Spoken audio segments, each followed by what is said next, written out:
Sinapahan po ng kasong katiwalian ni dating Caloocan City Mayor Ray Malonzo. Ito pong si Caloocan 3rd District Representative Dean Asisio. Kaugnay po yan sa umano'y 79 million peso na halaga ng ghost infrastructure project sa kanyang distrito. Nagbabalik si TJ Mendoza para sa balitang yan.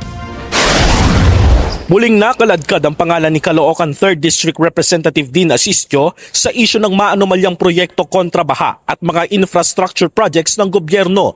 Naghain kasi ng reklamo laban kay Asisio si dating Caloocan City Mayor Reynaldo Malonzo.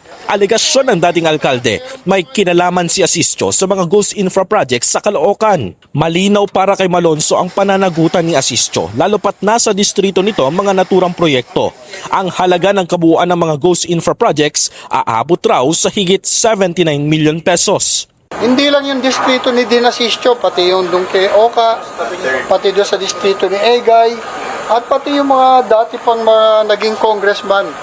Kasi magulo yung listahan ng DPWH . Ayon sa dating alkalde, may mga dokumento raw at site inspection sa Caloocan na nakitaan ng pattern ng korupsyon sa mga kalsada, drainage, mga building at maging flood control projects na tumanggap umano ng buong bayad mula sa gobyerno pero natuklas ang guni-guni lang.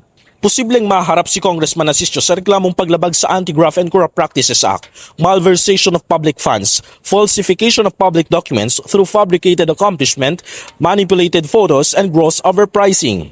Dapat may masuspinde, dapat may managot. Kung kailangan makulong, makulong.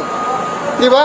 At saka kasi ngayon, parang nakakalimutan na itong mga anomalya sa mga proyekto ng DPWH. Puro na lang tayo sa impeachment nakapokus . Balik na tayo. At hinihikayat ko po ang lahat ng mamamayan na nakakakita ng anomalya, magsampa po kayo ng demanda. Hindi na kaya ng gobyerno, dapat tayong taong bayan na ang mag-file ng kaso.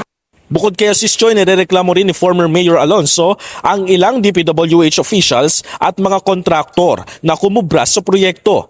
Pinabulaanan naman ni Asisio mga paratang sa kanya. Sa isang text message, sinabi nito na kaya raw siya pinaparatangan ni Malonzo ay dahil tila lalabanan nito sa susunod na eleksyon. Iginit din itong walang ghost project sa kanyang distrito. Katunayan, nagbigay pa ito ng mga litrato para pabulaanan ang mga paratang sa kanya. TJ Mendoza para sa mata ng Agila. Matatag, matapang, matapat.